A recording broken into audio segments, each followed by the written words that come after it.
이번 주제는 아마존 채용 AI는 왜 남성을 우대했는가라는 제목의 내용이었습니다. AI 편향성 문제에 대해서 다룬 기사입니다. 2016년 프로버블리카라는 탐사 보도 매체의 보도로 밝혀진 내용입니다.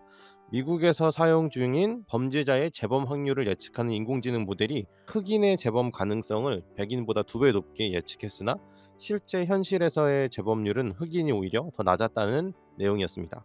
MIT 테크놀로지 리뷰에 따르면 이러한 오류의 원인은 흑인 피고와 백인 피고의 검거율에 의한 차이임을 밝혀냈습니다.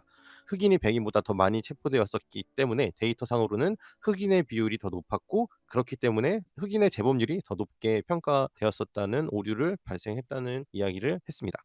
이러한 사례를 통해서 알고리즘이나 또는 인공지능의 기술에 문제가 있는 것이 아니라 인공지능이 사용하는 데이터를 만들어낸 사회의 구조 자체가 편향되어 있다는 문제가 있는 것은 아닌가 하는 의견이 나왔었다고 합니다. 또 아마존의 채용 AI는 회사 구성원 중에 높은 성과를 냈거나 아니면 좋은 인사 평가를 받은 직원들의 데이터를 기반으로 알고리즘을 만들었고 작동했다고 합니다.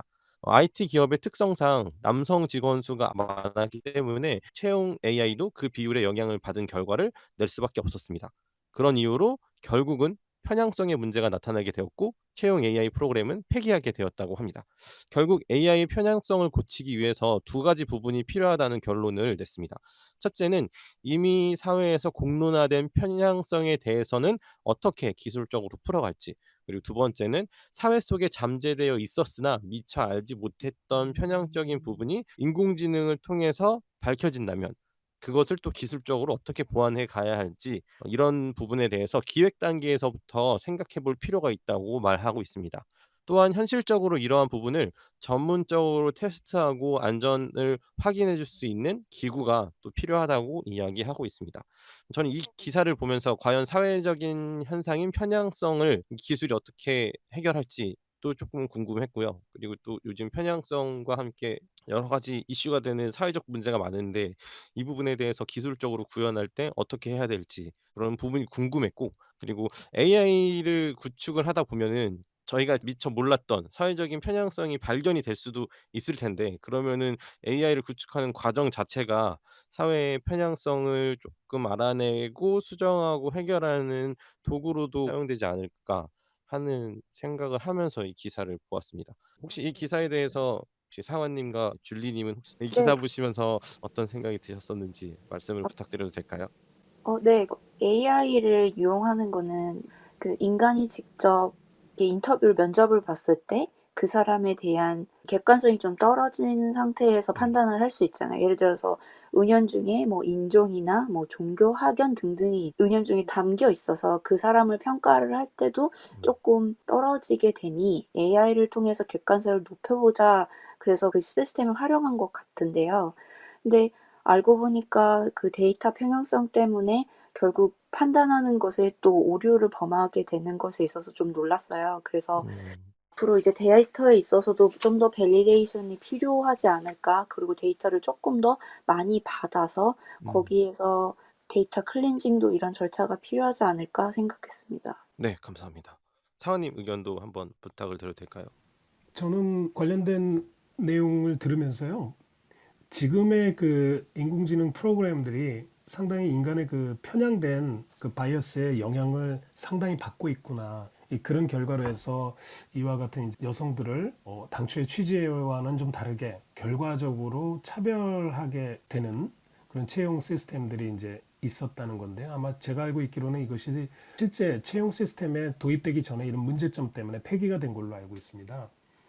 근데 이 프로그램의 일 단면을 이야기하는 것 같습니다. 인공지능에 우리가 상당히 이 인공지능의 여러 장점들이 있음에도 불구하고 새로운 범위를 이제 좀 확장하고 확대해서 접목을 시켜 나갈 때 이런 예기치 않은 그 프로그램을 만들고 그 프로그램을 주도하는 아마존 같은 경우에서 예측하지 못했던 부분이라는 것이죠. 여기에 이제 큰 문제가 있다고 생각합니다.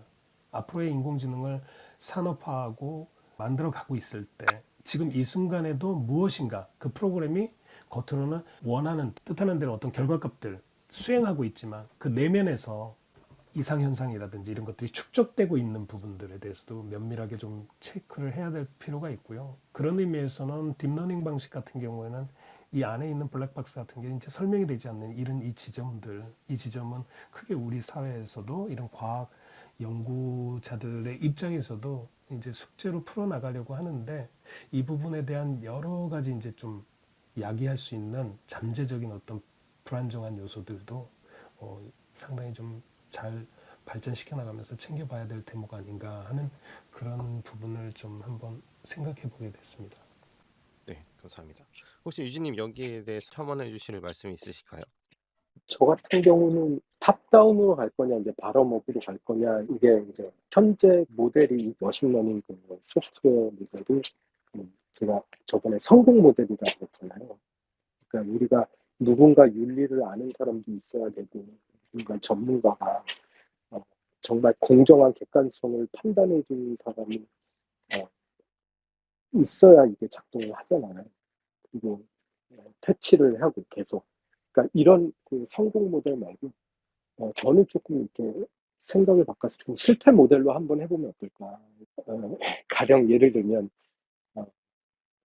쓸 때 여러 사람이, 그러니까 심사위원이 편견은 우리가 버릴 수는 없잖아요. 그러니까 아예 그걸 이용하는 거예요. 너 생각에는 어떠한 수행 작업을 얘네들한테 실제로 했을 때, 얘네들이 이렇게 했을 때, 프로프 시스템이 필요하겠죠.